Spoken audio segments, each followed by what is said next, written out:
27 November 2025 प्रातः मुरली। बाबा कहउछंती मिठे बच्चे, बाबा जहा पढ़ाउछंती ताकू भल भाबरे पढ़। तेबे 21 जन्म पाई रोजगार करिवार रास्ता मिली जिब, सदा काल पाई सुखी होई जिब। बाबा जहा पढ़ाउछंती ताकू भल भाबरे पढ़। तेबे 21 जन्म पाई रोजगार करिवार रास्ता मिली जिब, सदा काल पाई सुखी होई जिब। प्रश्न, तुम मानकर अतीन्द्रिय सुखर गायन काहिंकी रहिछि? तुम मानकर अतीन्द्रिय सुखर गायन काहिंकी रहिछि? उत्तर, काहिंकी ना तुमे संतान माने ही वर्तमान बाबांकु जानुछ। तुमे माने ही बाबांक द्वारा सृष्टिर आदि मध्य अंतकु जानिछ। तुमे माने एबे संगम जुगरे बेहद अर्थात विश्वर परिवर्तन समय रे छिड़ा होइछ। जानिछ जे आमे एही लुण पानी अर्थात नरक दुनियारू अमृत भली मिठा पानी अर्थात स्वर्ग दुनिया को जाउछु। आमको स्वयं भगवान पाठ पढ़ाउछंती। एही भली खुशी ब्राह्मण मानकु ही मिलुछि। सेथिपाई तुमर ही अतीन्द्रिय सुखर गायन रहिछि। ओम शांति। बेहद्र आत्मिक बाबा बेहद्र आत्मिक संतान मानकु बुझाउछंती, अर्थात निजर मत देउछंती। एकथा तो निश्चित बुझुछ जे आमे माने जीवात्मा अटु, किंतु निजको तो आत्मनिश्चय करिबाकु हेब ना। आमे कौनसी नुआ स्कूल रे पढ़ु नाहु। प्रति 5000 वर्षरे थरे एही स्कूल रे पाठ पढ़ी आसीछु। बाबा पचारुछंती जे आगरू केबे पाठ पढ़िबाकू आसीथिल? तेबे समस्ते कहुछंती आमे प्रति 5000 वर्ष परे पुरुषोत्तम संगम जुगरे एठाकू पढ़िबाकू आसुछु। एकथा तो मने थिबो ना, एहा मध्यम भूली जाउछ? छात्र मानकू निजर स्कूल तो निश्चित मने पड़िब ना। लक्ष्य उद्देश्य तो गोटिए। जेउ माने भी संतान हेउछंती तेबे 2 दिनर संतान हुअन्तु अथवा पुरुणा हुअन्तु, किंतु लक्ष्य तो गोटिए। एथिरे काहार किछि भी क्षति होई परिब नाही। पाठ पढ़ा द्वारा रोजगार होई थाए। सेमाने मध्य ग्रंथ को पढ़ी सुनाउछंती, ता द्वारा मध्य तांकर रोजगार हेउछि। शरीर निर्वाह निमंते रोजगार होई जाउछि। साधु हेले गोटिए दुईटी शास्त्र बसी सुनाई देले तेबे रोजगार होई गला। एसबु हेला रोजगारर बाट। प्रत्येक कथारे अर्थर आवश्यकता रहिछि ना। जदि पैसा अछि तेबे जे कौनसी स्थान को भ्रमण रे जाई परिब। तुमे माने जानिछ बाबा हमकु बहुत भल पाठ पढ़ाउछंती, जहा द्वारा 21 जन्मर रोजगार मिलुछि। एही रोजगार द्वारा आमे सदा सुखी होई जिबा, केबे रोगी हेबा नाही, सदा अमर रहिबा। एही परि निश्चय करिबाकू हुए। एही परि निश्चय रखिले तुमको आनंद मिलिब। नचेत कौनसी ना कौनसी कथारे विघ्न अनुभव हेउथिब। भितरे भितरे स्मरण करिबा उचित जे मु बेहद्र बाबांक निकटरे पाठ पढ़ुछि। भगवान वाच, एहा तो गीता ज्ञान अटे। गीतार मध्य जुग आसी थाए ना, केवल भूली जाइछंती। एहा हेउछि संगम जुग। एही संगम जुग बहुत छोट। वास्तवरे 1/4 मध्य कुहाजिब नाही। एथिरे शतकड़ा लगाई परिब। ताहा मध्य बाबा हमकु बताइबे। किछि तो बाबांकु सुनाइबार मध्य ड्रामारे निर्धार्य अछि ना। तुम समस्त आत्मा मानक भितरे अभिनय मध्य निर्धार्य होई रहिछि, जहार कि पुनरावृत्ति हेउछि। तुमे जहा किछि भी शिखुछ ताहा मध्य ड्रामारे निर्धार्य अछि ना। एही पुनरावृत्तिर रहस्य को तुमे माने जानिछ। पादे पादरे पाठ बदली चलिछि। गोटिए सेकेंड अन्य सेकेंड सहित समान होई परिब नाही। ड्रामा टिक टिक होई चालुछि, अर्थात उंकुणी सदृश धीरे धीरे चालुछि। ଗୋଟିଏ ଟିକ୍ ହେଲା ଅର୍ଥାତ୍ ଗୋଟିଏ ସେକେଣ୍ଡ ବିତିଗଲା। ଏବେ ତୁମେମାନେ ବେହଦରେ ଛିଡ଼ା ହୋଇଛ ଅର୍ଥାତ୍ ସୃଷ୍ଟି ଚକ୍ରର ସଙ୍ଗମରେ ଉପସ୍ଥିତ ଅଛ। ଅନ୍ୟ କୌଣସି ମନୁଷ୍ୟ ସଙ୍ଗମ ଯୁଗକୁ ଜାଣିନାହାନ୍ତି। କାହାକୁ ମଧ୍ୟ ବେହଦ ଅର୍ଥାତ୍ ସୃଷ୍ଟିର ଆଦି ମଧ୍ୟ ଅନ୍ତର ଜ୍ଞାନ ଜଣାନାହିଁ। ଏବେ ତୁମକୁ ଭବିଷ୍ୟତ ବିଷୟରେ ମଧ୍ୟ ଜଣାଅଛି। ଆମେ ଏବେ ନୂଆ ଦୁନିଆକୁ ଯାଉଛୁ। ଏହା ସଙ୍ଗମ ଯୁଗ ଅଟେ, ଯାହାକୁ ଅତିକ୍ରମ କରିବାକୁ ହେବ। ଯେପରି ଦୁଇଟି ସମୁଦ୍ର ସଂଯୋଗ କରୁଥିବା ଲୁଣି ପାଣିର ଜଳପଥ ଅଛି ନା, ସେହିପରି ଏହା ହେଉଛି ମିଠା ମିଠା ଅମୃତର ଜଳପଥ। ତାହା ହେଉଛି ବିଷର ସାଗର। ଏବେ ତୁମେ ବିଷ ସାଗରରୁ କ୍ଷୀର ସାଗରକୁ ଯାଉଛ। ଏସବୁ ହେଲା ବେହଦର କଥା। ଏ ସମ୍ବନ୍ଧରେ ଦୁନିଆର ମନୁଷ୍ୟମାନଙ୍କୁ କିଛି ବି ଜଣା ନାହିଁ। ଏସବୁ ନୂଆ କଥା ଅଟେ ନା? ଏ କଥା ମଧ୍ୟ ତୁମେମାନେ ଜାଣିଛ ଯେ ଭଗବାନ କାହାକୁ କୁହାଯାଏ, ସେ କ'ଣ ଅଭିନୟ କରୁଛନ୍ତି। ଭାଷଣର ବିଷୟବସ୍ତୁରେ ମଧ୍ୟ କହୁଛ। ଆସନ୍ତୁ ଆମେ ଆପଣମାନଙ୍କୁ ପରମପିତା ପରମାତ୍ମାଙ୍କର ଜୀବନ କାହାଣୀ ଶୁଣାଇବୁ। ଏମିତି ବି ସନ୍ତାନମାନେ ନିଜ ପିତାଙ୍କର ଜୀବନ କାହାଣୀକୁ ଶୁଣାଇଥାନ୍ତି। ଏହା ତ ସାଧାରଣ କଥା। ଇଏ ତ ପୁଣି ପିତାଙ୍କର ପିତା ଅଟନ୍ତି ନା? ତୁମମାନଙ୍କ ଭିତରେ ମଧ୍ୟ ତାଙ୍କୁ ପୁରୁଷାର୍ଥର କ୍ରମ ଅନୁସାରେ ଜାଣିଛନ୍ତି।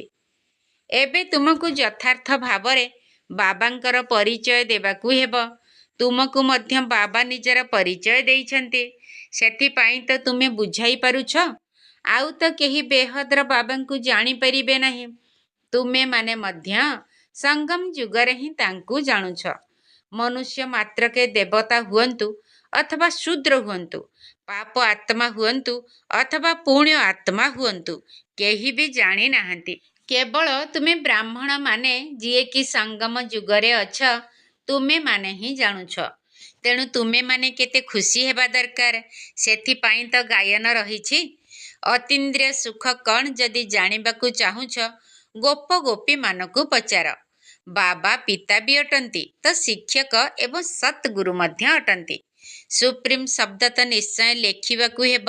କିନ୍ତୁ କେବେ କେବେ ପିଲାମାନେ ଭୁଲି ଯାଉଛନ୍ତି। ଏହିସବୁ କଥା ପିଲାମାନଙ୍କ ବୁଦ୍ଧିରେ ରହିବା ଦରକାର। ଶିବ ବାବାଙ୍କ ମହିମାରେ ଏହି ଶବ୍ଦ ନିଶ୍ଚିତ ଲେଖିବା ଉଚିତ। ତୁମମାନଙ୍କ ବ୍ୟତୀତ ଆଉ କେହି ତାଙ୍କୁ ଜାଣି ହିଁ ନାହାନ୍ତି। କେବଳ ତୁମେମାନେ ହିଁ ବୁଝାଇ ପାରିବ। ତେବେ ତୁମର ବିଜୟ ହେଲା ନା? ତୁମେମାନେ ଜାଣିଛ ବେହଦର ବାବା ସମସ୍ତଙ୍କର ଶିକ୍ଷକ, ସମସ୍ତଙ୍କର ସଦ୍‌ଗତି ଦାତା ଅଟନ୍ତି, ଅସୀମ ସୁଖ ଅସୀମ ଜ୍ଞାନର ଦାତା ଅଟନ୍ତି। ତଥାପି ମଧ୍ୟ ଏପରି ବାବାଙ୍କୁ ଭୁଲି ଯାଉଛ। ଦେଖ, ମାୟା କେତେ ଶକ୍ତିଶାଳୀ। ଈଶ୍ୱରଙ୍କୁ ତ ସର୍ବଶକ୍ତିମାନ କହୁଛନ୍ତି, କିନ୍ତୁ ମାୟା ମଧ୍ୟ କମ୍ ନୁହେଁ। ତୁମେ ପିଲାମାନେ ଏବେ ଠିକ୍ ଭାବରେ ଜାଣୁଛ। ତାର ନାମ ହିଁ ହେଉଛି ରାବଣ। ରାମ ରାଜ୍ୟ ଏବଂ ରାବଣ ରାଜ୍ୟ, ଏହା ଉପରେ ମଧ୍ୟ ଠିକ୍ ଭାବେ ବୁଝାଇବାକୁ ହେବ। ଯଦି ରାମ ରାଜ୍ୟ ଅଛି, ତେବେ ନିଶ୍ଚିତ ରାବଣ ରାଜ୍ୟ ମଧ୍ୟ ଥିବ। ସବୁବେଳେ ତ ରାମ ରାଜ୍ୟ ହୋଇପାରିବ ନାହିଁ। ରାମ ରାଜ୍ୟ ଅଥବା ଶ୍ରୀକୃଷ୍ଣଙ୍କର ରାଜ୍ୟ କିଏ ସ୍ଥାପନା କରୁଛନ୍ତି, ଏ କଥା ବେହଦର ବାବା ବସି ବୁଝାଉଛନ୍ତି। ତୁମକୁ ଭାରତ ଭୂମିର ବହୁତ ମହିମା କରିବା ଦରକାର। ଭାରତ ସତ୍ୟଖଣ୍ଡ ଥିଲା, କେତେ ମହିମାର ଅଧିକାରୀ ଥିଲା। ତେବେ ଏଭଳି ରାଜ୍ୟର ସ୍ଥାପନକର୍ତ୍ତା କେବଳ ବାବା ହିଁ ଅଟନ୍ତି। ତୁମମାନଙ୍କର ବାବାଙ୍କ ସହିତ କେତେ ସ୍ନେହ ରହିଛି। ଲକ୍ଷ୍ୟ ଓ ଉଦ୍ଦେଶ୍ୟ ତ ବୁଦ୍ଧିରେ ରହିଛି। ଏ କଥା ମଧ୍ୟ ଜାଣିଛ ଯେ ଆମ ଛାତ୍ରଛାତ୍ରୀମାନଙ୍କୁ ପଢ଼ାର ନିଶା ମଧ୍ୟ ରହିବା ଦରକାର। ଚରିତ୍ର ପ୍ରତି ଧ୍ୟାନ ମଧ୍ୟ ରହିବା ଉଚିତ। ବିବେକ କହୁଛି, ଏବେ ଏହି ଈଶ୍ୱରୀୟ ପାଠ ପଢ଼ା ଚାଲୁଛି। ତେଣୁ ଗୋଟିଏ ଦିନ ମଧ୍ୟ ମିସ୍ ଅର୍ଥାତ୍ ଅନୁପସ୍ଥିତ ହେବା ଉଚିତ ନୁହେଁ। ଏବଂ ଶିକ୍ଷକ ଆସିଯିବା ପରେ ମଧ୍ୟ ପହଞ୍ଚିବା ଉଚିତ ନୁହେଁ। ଶିକ୍ଷକ ଆସିବା ପରେ କ୍ଲାସ୍‌କୁ ଆସିବା, ଇଏ ମଧ୍ୟ ଶିକ୍ଷକଙ୍କ ପ୍ରତି ଏକ ପ୍ରକାରର ଅପମାନ ଅଟେ। ସ୍କୁଲରେ ମଧ୍ୟ ଛାତ୍ରମାନେ ଡେରିରେ ଆସିଲେ ତାଙ୍କୁ ଶିକ୍ଷକମାନେ ବାହାରେ ଛିଡ଼ା କରି ଦେଇଥାନ୍ତି। ବାବା ନିଜର ପିଲାଦିନର ଉଦାହରଣ ଦେଉଛନ୍ତି। ଆମର ଶିକ୍ଷକମାନେ ତ ବହୁତ କଠୋର ଥିଲେ। ଭିତରକୁ ଆସିବାକୁ ମଧ୍ୟ ଦେଉନଥିଲେ। ଏଠାରେ ତ ବହୁତ ଅଛନ୍ତି ଯେଉଁମାନେ ଡେରିରେ ଆସୁଛନ୍ତି। ସେବା କରୁଥିବା ସୁପୁତ୍ର ସନ୍ତାନମାନେ ତ ନିଶ୍ଚିତ ବାବାଙ୍କର ପ୍ରିୟ ହେବେ। ଏବେ ତୁମେମାନେ ଜାଣୁଛ ଯେ ଆଦି ସନାତନ ଦେବୀ ଦେବତା ଧର୍ମ ତ ଥିଲା ନା, ତେବେ ଏମାନଙ୍କର ଧର୍ମ କେବେ ସ୍ଥାପନ ହୋଇଥିଲା? ଏକଥା ଟିକିଏ ହେଲେ କାହାରି ବୁଦ୍ଧିରେ ନାହିଁ। ତୁମ ବୁଦ୍ଧିରୁ ମଧ୍ୟ ଏକଥା ଘଡ଼ି ଘଡ଼ି ଖସି ଯାଉଛି। ତୁମେମାନେ ଏବେ ଦେବୀ ଦେବତା ହେବା ପାଇଁ ପୁରୁଷାର୍ଥ କରୁଛ। ଏହି ପାଠ କିଏ ପଢ଼ାଉଛନ୍ତି? ନିଜେ ପରମ ପିତା ପରମାତ୍ମା। ତୁମେମାନେ ଜାଣିଛ ଏହା ଆମର ବ୍ରାହ୍ମଣ କୂଳ। ଏହା ଡିନାୟଷ୍ଟି ଅର୍ଥାତ୍ ରାଜବଂଶ ନୁହେଁ, ଏହା ସର୍ବୋତ୍ତମ ବ୍ରାହ୍ମଣ କୂଳ ଅଟେ। ବାବା ମଧ୍ୟ ସର୍ବୋତ୍ତମ ଅଟନ୍ତି ନା, ସିଏ ଉଚ୍ଚରୁ ଉଚ୍ଚ ଅଟନ୍ତି। ତେଣୁ ତାଙ୍କର ଆମଦାନୀ ମଧ୍ୟ ନିଶ୍ଚିତ ଉଚ୍ଚ ହୋଇଥିବ ନା। ତାଙ୍କୁ ହିଁ ଶ୍ରୀ ଶ୍ରୀ କୁହାଯାଏ, ଯିଏକି ତୁମମାନଙ୍କୁ ମଧ୍ୟ ଶ୍ରେଷ୍ଠ କରୁଛନ୍ତି। ତୁମେମାନେ ଜାଣିଛ ଯେ ଆମକୁ ଶ୍ରେଷ୍ଠ କିଏ କରୁଛନ୍ତି? ଏ କଥାକୁ କେହି କିଛି ହେଲେ ବୁଝୁନାହାନ୍ତି। ତୁମେମାନେ କହୁଛ ବାବା ଆମର ପିତା ଅଟନ୍ତି, ଶିକ୍ଷକ ଏବଂ ସତ୍ଗୁରୁ ଅଟନ୍ତି, ଯିଏକି ରାଜଯୋଗର ପାଠ ପଢ଼ାଉଛନ୍ତି। ଆମେ ହେଉଛୁ ଆତ୍ମା। ଆମ ଆତ୍ମାମାନଙ୍କୁ ବାବା ମନେ ପକାଇ ଦେଇଛନ୍ତି ଯେ ତୁମେ ମୋର ସନ୍ତାନ ଅଟ। ତେଣୁ ଆମେ ପରସ୍ପର ଭାଇ ଭାଇ ହେଲେ ନା। ବାବାଙ୍କୁ ସ୍ମରଣ ମଧ୍ୟ କରୁଛନ୍ତି। ଜାଣିଛନ୍ତି ସିଏ ନିରାକାର ବାବା ଅଟନ୍ତି। ତେଣୁ ନିଶ୍ଚିତ ଆତ୍ମାକୁ ମଧ୍ୟ ନିରାକାର ହିଁ କୁହାଯିବ। ଆତ୍ମା ହିଁ ଗୋଟିଏ ଶରୀର ଛାଡ଼ି ଅନ୍ୟ ଏକ ଶରୀର ଧାରଣ କରୁଛି ଏବଂ ଅଭିନୟ କରୁଛି। କିନ୍ତୁ ମନୁଷ୍ୟମାନେ ପୁଣି ଆତ୍ମା ବଦଳରେ ନିଜକୁ ଶରୀର ଭାବି ନେଉଛନ୍ତି। ମୁଁ ଜଣେ ଆତ୍ମା ଏକଥା ଭୁଲି ଯାଉଛନ୍ତି। ମୁଁ କେବେ ଭୁଲେ ନାହିଁ। ତୁମେ ଆତ୍ମାମାନେ ସମସ୍ତେ ହେଉଛ ଶାଳଗ୍ରାମ। ମୁଁ ହେଉଛି ପରମ ପିତା ଅର୍ଥାତ୍ ପରମ ଆତ୍ମା। ତାଙ୍କର ଅନ୍ୟ କୌଣସି ନାମ ନାହିଁ। ପରମାତ୍ମାଙ୍କର ନାମ ହେଉଛି ଶିବ। ତୁମେମାନେ ମଧ୍ୟ ଆତ୍ମା, କିନ୍ତୁ ତୁମେ ସବୁ ଶାଳଗ୍ରାମ ଅଟ। ଶିବଙ୍କ ମନ୍ଦିରକୁ ଯାଉଛ, ସେଠାରେ ମଧ୍ୟ ବହୁତ ଶାଳଗ୍ରାମ ରଖିଥାନ୍ତି। ଶିବଙ୍କ ସହିତ ଶାଳଗ୍ରାମର ମଧ୍ୟ ପୂଜା କରିଥାନ୍ତି। ସେଥିପାଇଁ ବାବା ବୁଝାଇଛନ୍ତି ଯେ ତୁମର ଆତ୍ମା ଏବଂ ଶରୀର ଉଭୟର ପୂଜା ହୁଏ। ମୋର ତ କେବଳ ଆତ୍ମାର ହିଁ ପୂଜା ହେଉଛି, ମୋର ଶରୀର ନାହିଁ। ତେଣୁ ତୁମେମାନେ କେତେ ଉଚ୍ଚ? ବାବାଙ୍କୁ ତ ଖୁସି ଲାଗୁଛି ନା। ବାପା ଗରିବ ଥିଲେ ମଧ୍ୟ ପିଲାମାନେ ପାଠ ପଢ଼ି କେତେ ଉପରକୁ ଉଠି ଯାଉଛନ୍ତି, କ'ଣରୁ କ'ଣ ହୋଇଯାଉଛନ୍ତି। ବାବା ମଧ୍ୟ ଜାଣିଛନ୍ତି ତୁମେ କେତେ ଉଚ୍ଚ ଥିଲ, ଏବେ କିଭଳି ଅନାଥ ହୋଇଯାଇଛ। ବାବାଙ୍କୁ ହିଁ ଜାଣିନାହଁ। ଏବେ ତୁମେମାନେ ବାବାଙ୍କର ହେଉଛ, ତେଣୁ ସାରା ବିଶ୍ୱର ମାଲିକ ହୋଇଯାଉଛ। ବାବା କହୁଛନ୍ତି, ମୋତେ କହୁଛ ହେଭେନଲି ଗଡ୍ ଫାଦର ଅର୍ଥାତ୍ ସ୍ୱର୍ଗୀୟ ଈଶ୍ୱର ପିତା। ଏ କଥା ମଧ୍ୟ ତୁମେମାନେ ଜାଣିଛ ଯେ ଏବେ ସ୍ୱର୍ଗର ସ୍ଥାପନା ହେଉଛି। ସେଠାରେ କ'ଣ କ'ଣ ହେବ ଏ କଥା ତୁମ ବ୍ୟତୀତ ଆଉ କାହା ବୁଦ୍ଧିରେ ନାହିଁ। ତୁମମାନଙ୍କ ବୁଦ୍ଧିରେ ଅଛି ଯେ ଆମେ ବିଶ୍ୱର ମାଲିକ ଥିଲୁ, ଏବେ ପୁଣି ହେବାକୁ ଯାଉଛୁ। ପ୍ରଜାମାନେ ମଧ୍ୟ କହିବେ ମୁଁ ମାଲିକ ଅଟେ। ଏକଥା ତୁମମାନଙ୍କର ବୁଦ୍ଧିରେ ଅଛି। ତେଣୁ ତୁମେମାନେ ଖୁସିରେ ରହିବା ଉଚିତ। ଏକଥା ନିଜେ ଶୁଣି ପୁଣି ଅନ୍ୟମାନଙ୍କୁ ମଧ୍ୟ ଶୁଣାଇବାକୁ ହେବ।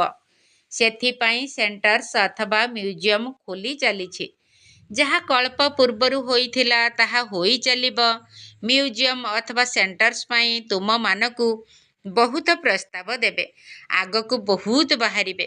ସମସ୍ତଙ୍କର ହାଡ଼ ନରମ ହୋଇଯାଉଛି ଅର୍ଥାତ୍ ଅହଙ୍କାର ତୁଟି ଯାଉଛି।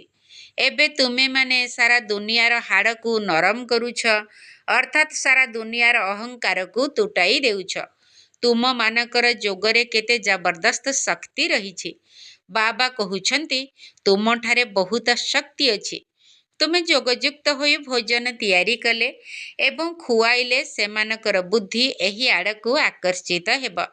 ଭକ୍ତି ମାର୍ଗରେ ତ ଗୁରୁମାନଙ୍କର ଅଇଁଠା ମଧ୍ୟ ଖାଇଥାନ୍ତି। ତୁମେମାନେ ଜାଣିଛ ଯେ ଭକ୍ତି ମାର୍ଗର ବହୁତ ବିସ୍ତାର ରହିଛି, ଯାହାର ବର୍ଣ୍ଣନା କରାଯାଇପାରିବ ନାହିଁ। ଏହା ବୀଜ ଏବଂ ତାହା ବୃକ୍ଷ ଅଟେ। ବୀଜର ବର୍ଣ୍ଣନା କରାଯାଇପାରିବ, ବାକି କାହାକୁ ଯଦି କୁହାଯିବ ଯେ ଗଛର ସବୁ ପତ୍ରକୁ ଗଣତି କର, ତେବେ କେହି ବି କରିପାରିବେ ନାହିଁ। ପତ୍ର ତ ଅସଂଖ୍ୟ ରହିଥାଏ, ବୀଜରେ ତ ପତ୍ରର ଲକ୍ଷଣ ଦେଖାଯାଇ ନଥାଏ। କେତେ ଆଶ୍ଚର୍ଯ୍ୟ ଅଟେ ନା! ଏହାକୁ ମଧ୍ୟ କୁଦରତ, ପ୍ରକୃତି କୁହାଯିବ। କେତେ ୱାଣ୍ଡରଫୁଲ୍ ଜୀବଜନ୍ତୁ ଅଛନ୍ତି, ଅନେକ ପ୍ରକାରର କୀଟ ରହିଛନ୍ତି। କିପରି ଜନ୍ମ ହେଉଛନ୍ତି? ଏହା ବହୁତ ବିଚିତ୍ର ଡ୍ରାମା ଅଟେ। ଏହାକୁ ହିଁ ପ୍ରକୃତି କୁହାଯାଉଛି। ଏହା ମଧ୍ୟ ପୂର୍ବ ପ୍ରସ୍ତୁତ ଖେଳ। ସତ୍ୟ ଯୁଗରେ କ'ଣ କ'ଣ ସବୁ ଦେଖିବ, ସେଠାରେ ସବୁ ନୂଆ ଜିନିଷ ହିଁ ଥିବ। ସବୁ କିଛି ନୂଆ ହେବ। ମୟୂର ପାଇଁ ତ ବାବା କହୁଛନ୍ତି ଏହାକୁ ଭାରତର ଜାତୀୟ ପକ୍ଷୀ କୁହାଯାଏ। କାହିଁକି ନା ଶ୍ରୀକୃଷ୍ଣଙ୍କର ମୁକୁଟରେ ମୟୂରର ପକ୍ଷୀ ଦେଖାନ୍ତି। ମୟୂର ଏବଂ ମୟୂରୀ ସୁନ୍ଦର ମଧ୍ୟ ଅଟନ୍ତି। ମୟୂରୀର ଗର୍ଭଧାରଣ ମଧ୍ୟ ଆଖିର ଲୁହ ଦ୍ୱାରା ହୋଇଥାଏ। ସେଥିପାଇଁ ଜାତୀୟ ପକ୍ଷୀ କୁହାଯାଏ। ଏପରି ସୁନ୍ଦର ପକ୍ଷୀ ବିଦେଶରେ ମଧ୍ୟ ଅଛନ୍ତି। ଏବେ ତୁମ ପିଲାମାନଙ୍କୁ ସାରା ସୃଷ୍ଟିର ଆଦି ମଧ୍ୟ ଅନ୍ତର ରହସ୍ୟ ବୁଝାଯାଇଛି, ଯାହାକି ଆଉ କେହି ଜାଣିନାହାନ୍ତି। କୁହ, ଆମେ ତୁମକୁ ପରମପିତା ପରମାତ୍ମାଙ୍କର ଜୀବନ କାହାଣୀ ବତାଉଛୁ।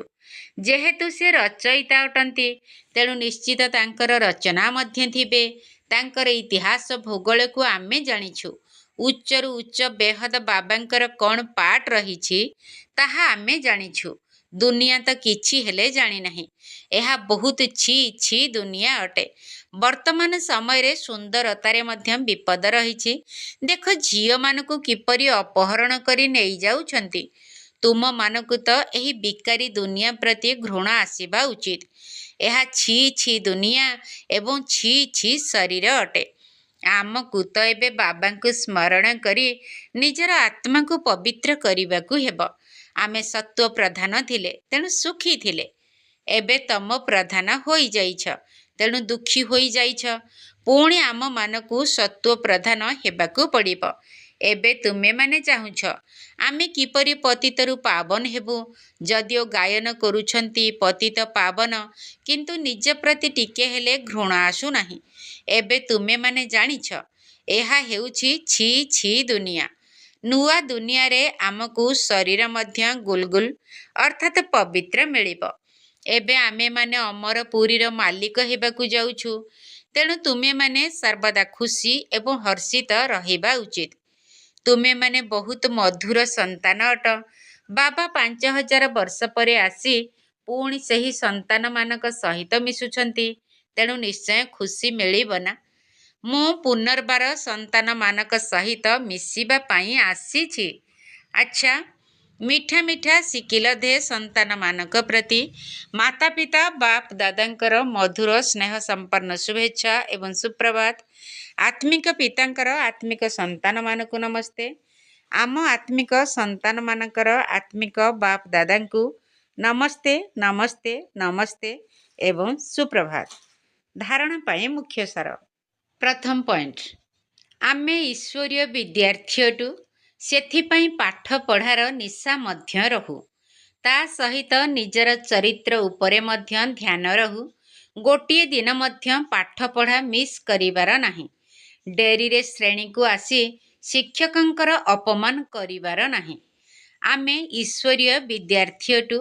ସେଥିପାଇଁ ପାଠ ପଢ଼ାର ନିଶା ମଧ୍ୟ ରହୁ। ତା ସହିତ ନିଜର ଚରିତ୍ର ଉପରେ ମଧ୍ୟ ଧ୍ୟାନ ରହୁ। ଗୋଟିଏ ଦିନ ମଧ୍ୟ ପାଠପଢ଼ା ମିସ୍ କରିବାର ନାହିଁ। ଡେରିରେ ଶ୍ରେଣୀକୁ ଆସି ଶିକ୍ଷକଙ୍କର ଅପମାନ କରିବାର ନାହିଁ। ଦ୍ୱିତୀୟ ପଏଣ୍ଟ, ଏହି ବିକାରୀ ଛି ଛି ଦୁନିଆ ପ୍ରତି ଘୃଣା ଆସିବା ଉଚିତ। ବାବାଙ୍କ ସ୍ମୃତି ଦ୍ୱାରା ନିଜର ଆତ୍ମାକୁ ପବିତ୍ର ସତ୍ୱ ପ୍ରଦାନ କରିବାର ପୁରୁଷାର୍ଥ କରିବାକୁ ହେବ। ସର୍ବଦା ଖୁସି ଏବଂ ହର୍ଷିତ ମୁଖ ରହିବାକୁ ହେବ। ଏହି ବିକାରୀ ଛି ଛି ଦୁନିଆ ପ୍ରତି ଘୃଣା ଆସିବା ଉଚିତ। ବାବାଙ୍କ ସ୍ମୃତି ଦ୍ୱାରା ନିଜର ଆତ୍ମାକୁ ପବିତ୍ର ସତ୍ୱ ପ୍ରଦାନ କରିବାର ପୁରୁଷାର୍ଥ କରିବାକୁ ହେବ। ସର୍ବଦା ଖୁସି ଏବଂ ହର୍ଷିତ ମୁଖ ରହିବାକୁ ହେବ। ବରଦାନ, ନିରାଶ ଆତ୍ମା ଭିତରେ ଆଶାର ସଞ୍ଚାର କରୁଥିବା ସଚ୍ଚା ପରୋପକାରୀ ସନ୍ତୁଷ୍ଟମଣି ଭବ।